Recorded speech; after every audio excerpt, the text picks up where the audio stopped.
Hello, how are you? And welcome to Lola's Diary. This is week 39. Can you believe it? Week 39. I'm 39 weeks pregnant, plus 1 day, literally with 9 days to go to my due date. Wow. So, the title of today's video is Why Am I Still Pregnant at 39 Weeks? If you check through some of my videos, you see I did a video like this 4 years ago for my daughter who's now in reception. So yeah, she's 4, almost going on 5. I'm with another pregnancy, and here I am once again, 39 weeks, days before my due date. Not a sign of going into labour, hardly any contractions, back pains, and yeah, I'm gonna fill you in and tell you all about it. So here we go. So I've literally just finished having an appointment with my midwife. We discussed my options. I am 39 weeks. I'll be 40 weeks on Sunday, so my due date is officially Sunday, 22nd of January. If you are wondering why am I so wrapped up, here in the UK it's freezing. We are almost going below zero and beyond. So yeah, but you know how it is when you're pregnant with all that amniotic fluid inside of you, you're slightly warmer anyway. But yeah, that's why I've got my a bit of a fleece on. But yeah, had my appointment today. I'm still 39 weeks pregnant, and I'm like, I don't even know when this labour is coming. I mean, I have been having a few signs of early signs of labour, but it starts and it stops. So I've been having the Braxton Hicks. This is when your stomach contracts. It's kind of practicing for when you're gonna give birth. So I've had that quite a lot. I've been having that for literally a month plus, to be honest. That comes on and off. I've been having severe back pains for about almost 2 months, to be honest. But once again, it comes and it goes. Usually with the first signs of labour, Braxton Hicks, back pains, you have slight pains that would lead into labour, but with those, they usually stop. Or once you rest, sleep, walk around, have something to drink, it will calm down. So that's been going on for a while, to be honest. So even me, I am still surprised I'm still pregnant. I generally thought at one point I most probably will give birth in 2022 before the end of the year. But here we are, 16th of January, I am still pregnant. And still pregnant and waiting. But I think compared to when I did this video 4 years ago, I'm a lot more calmer with it, to be honest. I'm not as agitated or anxious. I'm just calm. I'm just taking it day by day, literally. I'm more relaxed. So with my last pregnancy, I literally went up to 41 weeks and then I was induced. I was 41 weeks plus, and I was really nervous because I've never gone that far in a pregnancy before. My first pregnancy with my daughter, I was literally 37 weeks and 1 day. For those of you that have seen my older videos, you might have seen it. Literally, I went to my parents' house for the weekend, I was just staying there so I could be with someone. Fell asleep in the sitting room watching TV, woke up to go to the toilet, had a bit of a stomach pain. Thought maybe I ate something dodgy, and it never stopped. Give me like 2 hours later, I was screaming, yelling in our front lawn, and then I'm like, I'm going into labour, we're calling the ambulance. So that was crazy. Since then, that has never happened. I've always kind of put my clock around 37 weeks that I'd most probably go into labour again, but no, that was the first and the last time it's happened. Since then, my pregnancies have tended to gone a lot more further along. From what I've heard from a few friends, they say the more pregnancies you have, or the older you have, the older you are, your pregnancies tend to last longer. I don't know if that's true or it's a myth, but for me, it definitely has happened. The more pregnancies I've had, I feel like, well, I kind of have been pregnant longer. So yeah, going back to what I'm saying, I'm a lot more relaxed. I'm not as stressed and panicked as before. I'm just taking it day by day. I went to my appointment today. I'll do like the mini school run. I tend not to go out as much. I try to stay as local as possible. I will do the school run because I'm out. I might pop into the shops and just do a few bits and pieces. But yeah, I'm a lot more chilled. I've already packed my pregnancy bag, one for myself, one for the little baby. I'm ready to go. I tend to always have my maternity hospital notes with me, just in case. If anything happens, I'm ready to go to the hospital. But I stay local anyway. I stay local. My hospital's near to my house, so I stay local. But yeah, I'm just taking it day by day. I'm just going to enjoy it. Enjoy the fact that you're pregnant. I'm taking this opportunity to sleep and rest as much as I can. If anything, I'm so exhausted. I am drained. Like, when I do sleep, I sleep. I am so drained. But I think another part of it is what I've got other kids as well. So even though I am on maternity, even though I am resting, when you have other kids, are you really resting? What does that mean? There's always something going on. Something needed to be done. Cleaning, tidying up, cooking. So it's just finding that balance. I tend to rest more when the kids are at school or late at night. When the kids have gone to bed, that's when I tend to rest more. But sometimes even that can be problematic. But yeah, so with my calmness for this pregnancy, I'm just going to be chilled. As long as I eat healthy, I'm going to stay fit. I'm going to be walking around. I'm just going to do all the things that I need to do. I would attend all my appointments. So usually when you get later in your pregnancy, this is what we do in the UK. You kind of have a schedule when you see your midwife or your antenatal carer. As you get to like 36 weeks and beyond, you tend to see them every 2 weeks. I'm now 39 weeks, so now it's literally every week until you give birth. So I have another, I'm due to have another appointment next week. Even when I was with my midwife, she said, well, hopefully I don't see you next week. If I don't see you, I know you've given birth, but if not, I'll see you this time next week. Which was fine. She also discussed with me as well that we may start looking into being induced.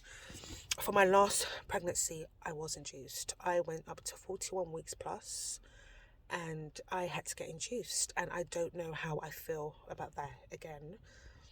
I'm not panicking this time. I'm just going to let be what will be. I realised from my experience last time, sometimes it's just best to wait for the child to come at their own timing. I think because I'd never gone over before, I was nervous. Not only that, I'd gone over, but I was now 41 weeks and there was no sign of labour. I literally felt like I was in my second trimester. I mean, I've been having a lot more signs of early labour with this pregnancy than I did with my last pregnancy when I was this late. So it was very scary to me. And then I was kind of getting nervous about the baby's movements. So it's because I went over 41 weeks. I was nervous about the movement. We opted to be induced.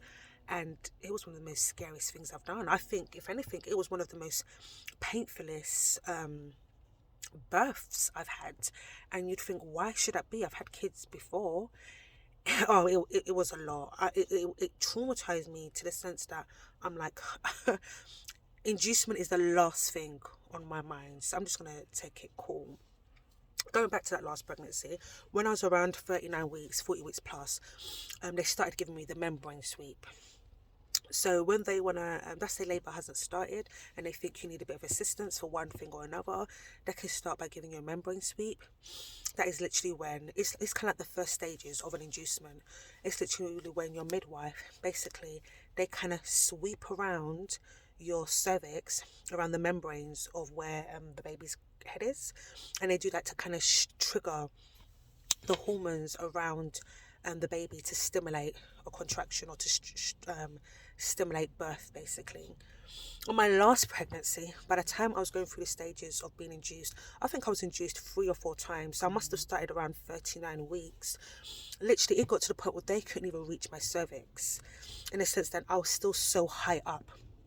There was no sign at all that this baby was on its way to come out. They couldn't reach it. So the first week they couldn't reach it, the second week they couldn't reach it, and the week afterwards. So we were getting like nervous, like what is going on? And I think while we was nervous as well, I think I was measuring quite big. I didn't come out that I have diabetes. When I went for the test, it didn't say I was a diabetic, but I was measuring a lot higher than the weeks that I was. And because in previous pregnancy I'd had a pregnancy dysglosia, that is where the little baby gets stuck. My daughter's shoulders kind of got stuck on my hip. So because that's happened to me in the past, they said the likelihood of that happening again is high. So they were kind of like, look, we don't really want you to go full term. So they were kind of really early with doing or trying to introduce a methods of inducement. So I think they most probably try to induce me maybe from 38 weeks onwards. We're talking about what's our plan, what is our stage, basically. But as I said before, literally 3 times they tried to give me the membrane sweep. They literally couldn't even reach the cervix or couldn't even reach the crown, the head of the womb to do the sweep properly. So that was a bit triggering. So yeah, I got to 41 weeks and beyond, and we were like, we're gonna go in for an induction. I think in this case, 39 weeks now. My midwife did discuss, okay, for your next appointment, if you are here, hopefully we hope you've given birth, but if you do end up making it to the appointment, should we start looking at doing our membrane sweeps? And I was kind of like, do you know what?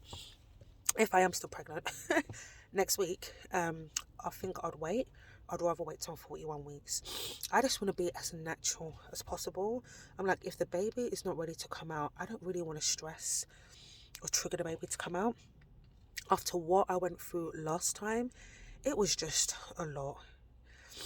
Getting the inducement was okay. You go in, they check your blood pressure, they put a monitor unit over your stomach. So they were really lovely. They really took care of us.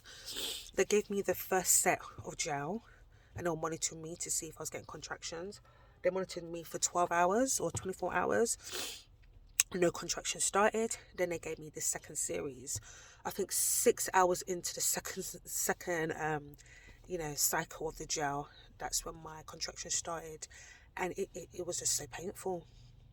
I felt that was the most prolonged, from when my water broke, it was the most prolonged labour I'd had. And it was crazy because my child wasn't the biggest either. When I had my daughter that got stuck, she was 8.88 pounds. So she was almost 9 pounds basically. That was hard. One, she was a big baby, and number two, her shoulders got stuck as well. So it was prolonged. It was a prolonged labour because she was struggling to get out, and it took a bit of time before we realised she was actually stuck, which is quite surprising. But after I got induced, it was horrendous. I was there, I was pushing, the head didn't come out. It was just really prolonged. And I think what is commonly known, or what you'd find out when you read the books, once you start the first stages of intervention, there's a high chance you might end up needing intervention all the way. It can go all the way further, in the sense that it can start with a membrane sweep. It can go into you going into hospital to be induced. During your labour, it can be so prolonged, it can go into the point where you need the epidural. You're waiting for the baby to come out. You may not be able to feel it. You may need the forceps. And even with that as well, it may come to the point where things are still not going accordingly. You still have to get a cesarean. So you're going through all of these stages of intervention. And in the end, you still may need a cesarean due to one thing or another. And each of those different stages where you need a different form of medication, help, or assistance, it's slightly traumatizing. It's a lot. So I'm going to try and hold out. I'm going to try and be as natural as I can. Hopefully it doesn't go that far. I'm hoping and I'm aiming and I'm praying that my waters will break, or I will just go into labour naturally, because I am a mother with other children. Even though a vaginal birth is hard, it's the best way to heal as well. When you have other interventions, it just takes longer to heal. So keep your fingers crossed for me. I'll keep you updated. But yeah, I'm just going to be relaxed. I'm going to just try and be on the same mind frame as the baby. I'm not going to think about it too much. I'm not going to be too anxious. I'm just going to be as healthy as I can and be more, be active. I'm quite active anyway, but I'll be a lot more active. So yeah, I might even show you some videos of some of my workout movements that I'm doing to trigger labour, or to get you ready to set labour. My stomach is quite big. I've had a few kids before, so my stomach is quite big. There's a lot of space, and my midwife did talk about positioning. She said, because you've had quite a few children, I've got a lot more space. So my stomach is really pointing down at the moment. So she said, look, definitely put a belt on. I do wear a belt most times, but I've got to put it on today. But she said, definitely wear a belt so you can get that support in your back, and also help the baby to be aligned. She said, good thing your baby's really engaged, so his head is really low. My baby's not breached, it's head down, it's really, really low. So she said it's got a good sign, but she said the position of the back. So even though your child is head down, depending on how the baby's positioned in your womb can potentially determine whether your pregnancy or your birth is going to be a lot more harder or more painful. So ideally, if the baby's back is facing your back, they said you're most likely to have a harder or longer birth.